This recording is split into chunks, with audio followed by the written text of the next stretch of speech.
ফাতেমা রাদিয়াল্লাহু তাআলা আনহা যেই দিন ইন্তেকাল করলেন, বিখ্যাত সাহাবী হযরতে আবু যর গিফারী রাদিয়াল্লাহু তাআলা আনহু কবর খনন করার জন্য গেলেন। ও আল্লাহর পাগল, ও নবী আশিক, ও যুবকেরা, ও আমার পর্দার আড়ালে সম্মানিত মা ও বোনেরা গো, কবর এমন একটা জায়গা, আল্লাহর নবী বলেন কবর এমন একটা জায়গা রে সাহাবা, এই কবরের চাইতে ভয়ঙ্কর জায়গা কোথায়ও নাই। যারা এই কবরের মধ্যে বাঁচতে পারবে তাদের জন্য সমস্ত জায়গা সহজ করে দেওয়া হবে। যারা কবরের আটকা পড়ে যাবে তাদের যে কত কঠিন মুসিবত হয়ে যাবে রব্বুল আলামিন ভালো জানেন।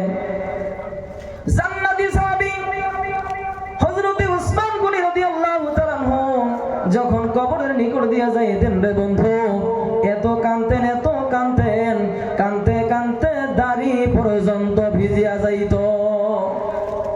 সাহাবারা বলতো, ও বিশ্বনবীর প্রিয় সাহাবী, জান্নাত জাহান্নামের কথা শোনার পরে আপনি কাঁদেন না, কিন্তু যখন আপনি কবরের নিকট দিয়ে যান এত কেন কাঁদতে থাকেন?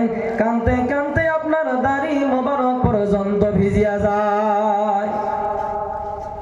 হযরত ওসমান গনি বলেন, ও আমার ভাইরা রে, আল্লাহর নবী বলেন কবর একটা ভয়ঙ্কর জায়গা। যারা ঈমান ও আমল নিয়ে কবরের জিন্দেগিতে যাবে ওই কবর হবে তাদের জন্য জান্নাতের বাগান। যারা ঈমান ও আমল ছাড়া কবরে যাবে রে বন্ধু, তাদের জন্য কবর হবে একটা জাহান্নামের গর্ত। আমি এই জন্য কান্দি, জানি না আমার কবরে কি উপায় হবে। আমি ওসমান গনি যদি মরে যাই এই অবস্থার মধ্যে আমার কি উপায় হবে? কবর দেখার বন্দে এমন ভাবে ক্রন্দন করে যে মানুষটার জাহান্নামের ভয় নাই, কবরের ভয় নাই, ফুলসেরাতের ভয় নাই, কঠিন কিয়ামতের দিনের কোনো ভয় নাই। ওই জান্নাতি সাহাবাও পর্যন্ত কবর দেখিয়া ভয় পেয়েছেন। আমার প্রিয় হাজিরিন,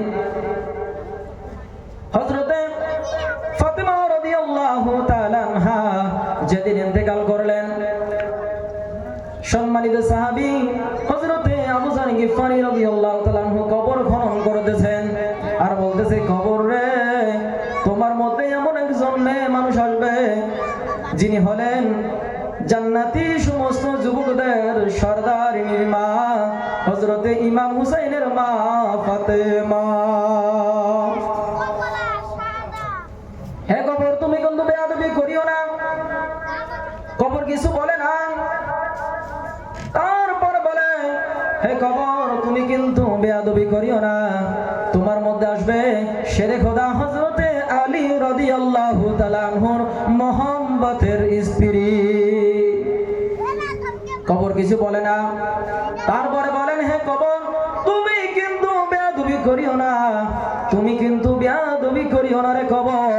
তোমার মধ্যে এমন একজন মানুষ আসবে যিনি হলেন বিশ্বনবী সাল্লাল্লাহু আলাইহি সাল্লামের কলিজার টুকরা ফাতেমা রাদিয়াল্লাহু তাআলা আনহা। এবার কবর মানুষের মতো আওয়াজ দিয়ে বলে, হে আবু যর গিফারী, শোনো, আমি হযরতে ইমাম হুসাইনের মাকে চিনি না। হে আবু যর গিফারী শোনো, আমি হযরতে আলীর স্ত্রীকে চিনি না। হে আবু যর গিফারী শোনো, আমি মুহাম্মদুর রাসূলুল্লাহ সাল্লাল্লাহু আলাইহি সাল্লামের মেয়েকে চিনি না। আমি কবর চিনি ঈমান ও আমল। যারা ঈমান ও আমল নিয়ে কবরের জগতে আসবে আমি কবর তার জন্য বন্ধু হয়ে যাব। শুধু বন্ধুই হব না, কবর আমি তার জন্য জান্নাতের বাগান হয়ে যাব। জোরে বলুন সুবহানাল্লাহ। যারা ঈমান ও আমল ছাড়া আসবে গো, সে যেই হোক না কেন এই কবরের ভয়ঙ্কর শাস্তি ভোগ করতেই লাগবে। ভয়ঙ্কর দৃশ্য তারা দেখতে পারবে।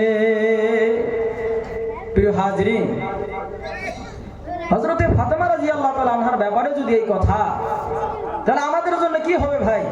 আমাদের নেক আমল করা দরকার আছে না নাই? আছে। আমরা সবাই নেক আমল করব ইনশাআল্লাহ। এই ইসলামের জন্য আমার সম্মানিতা মা বোনেরা পূর্ণ মনোযোগ দিয়ে শুনুন।